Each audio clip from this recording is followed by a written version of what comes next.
By the mid-1960s, the Hells Angels had transformed the American highway into their own kingdom. This was the heart of the road years, a period defined not by destinations, but by the journey itself. For these men, the mainstream American dream of picket fences and 9-to-5 jobs was a cage.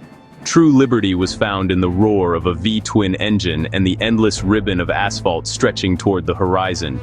Freedom meant speed, danger, and the open road. It was a raw, visceral existence, measured in miles and moments of pure adrenaline. For the Hells Angels, risk wasn't a hazard to be avoided. It was a fundamental part of the experience, a currency of respect. To ride with the club was to embrace the possibility of a sudden, violent end, and to find a strange sense of peace within that chaos. This philosophy was embodied by the club's leadership. Even injured, a leader never stepped aside. Oakland founder Sonny Barger, often seen bearing the fresh scars of the road, wore them like badges of honor.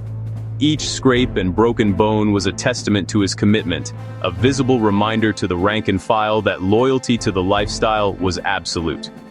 This resilience in the face of pain solidified his authority and the club's unwritten code: you don't quit, you endure. This hardened defiance wasn't limited to the riders. The women who rode with them, the old ladies, were not passive passengers. They were integral to the culture, living by the same rules of toughness and self-reliance. In a society that prescribed rigid roles for women, they chose a life on the fringes, navigating the same dangers and embodying a fierce independence that mirrored that of the men. They offered no apologies and showed no fear. But this nomadic freedom came at a price. With their growing notoriety, law enforcement followed closely, watching every mile. Every stop for gas, every roadside break was an opportunity for a shakedown. Officers viewed the Angels' colors not as a club patch, but as a symbol of a growing menace. Suspicion was constant. Trust was non-existent. This perpetual friction with authority only strengthened the club's outlaw identity, reinforcing their belief that the world was divided into two camps, them and everyone else. The following segment contains descriptions of violence that may be disturbing to some viewers. Viewer discretion is advised. The Altamont Speedway Free Festival in December 1969 was meant to be the West Coast's Woodstock, but it descended into darkness, cementing the Hells Angels' violent reputation. Hired as security for $500 worth of beer, the Angels were tasked with controlling 300,000 people. The stage was dangerously low, the atmosphere chaotic. Armed with pool cues, the Angels responded to the surging crowd with brutal force. Fights erupted continuously. The chaos culminated in the stabbing death of concert-goer Meredith Hunter. Altamont became a symbol of a generation's violent unraveling, broadcasting the Angels' brutal code to the world. But life wasn't a constant series of brawls. The day-to-day existence of a Hells Angel was grounded in the ride itself. On the road, they moved as a single, thunderous entity, loud, fast, and unapologetic. Their arrival was a deliberate disruption of mainstream society. This wasn't just transportation, it was a declaration of presence, a rolling spectacle of defiance. To be a one-percenter was to live outside the lines, and their thundering engines were the soundtrack to that life. The road was a harsh teacher. Long rides meant shared exhaustion, a baptism by wind and asphalt that forged a bond deeper than friendship. This shared hardship stripped away pretense, leaving only a raw, unwavering loyalty. Side by side, mile after mile, this was the ritual that sustained them. The open highway was their cathedral, the roar of their engines a shared hymn. Here, away from the judgment of society, they were kings of their own rolling kingdom. While much of an Angel's life was lived in dive bars and roadhouses, their clubhouses were private sanctuaries. These were fortified spaces, accessible only to patched members, where the outside world ceased to exist. Here, they could unwind, plan runs, and reinforce the unwritten code of the club.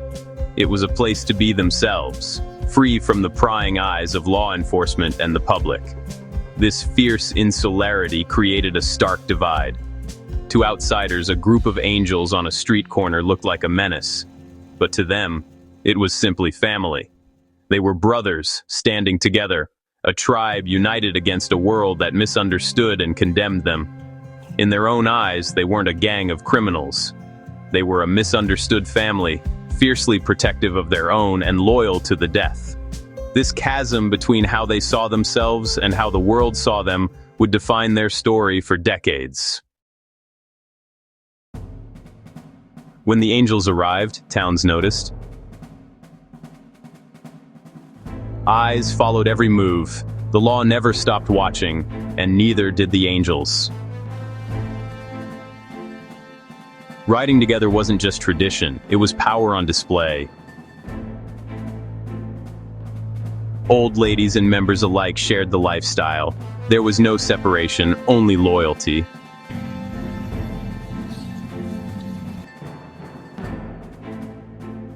Even injured, Barger remained at the center. Leadership didn't pause for pain.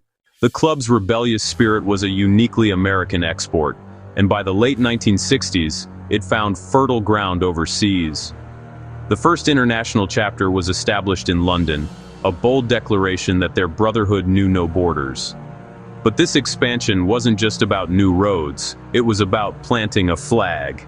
As the club expanded, clashes inevitably followed.